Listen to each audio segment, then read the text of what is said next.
ايه رأي حضرتك في حركة 6 ابريل؟ حركة كويسة ومحترمة وأنا مؤمنة بيها جدا. تفتكر ان شباب الثورة هيقدروا يكملوا الثورة ويوصلوا البلد لبر إن شاء الأمان؟ الله لو هم فضلوا ورا العزيمة وورا الإصرار كل حاجة هتمشي بأمر الله.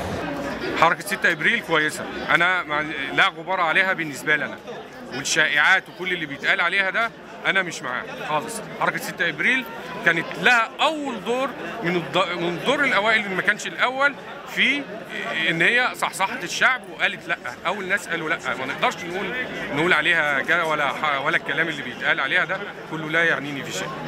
ايه رأيك في حركة 6 ابريل؟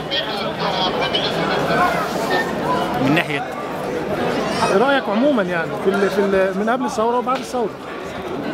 والله أنا معاه في أشياء وضدها في أشياء تانية برضه يعني. تفتكر شباب الثورة هيقدروا يقاوموا لحد ما يوصلوا بالبلد لبر الأمان؟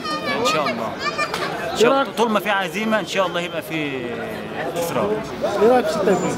6 ابريل هي اول الحركات اللي دعت للثوره واللي نظمت الثوره، فلازم نحترمها، مش ندعوها ان هي حركه عيال او ان هي حركه معرفش. لا، 6 ابريل ناس متعلمين، ناس فاهمين، من اول الناس اللي دعوا الثوره.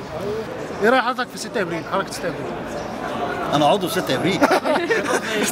حضرتك بتسالني على حاجه انا عضو فيها. انا بقول لك، ممكن اقول لك شهادات ناس ثانيه في مصر.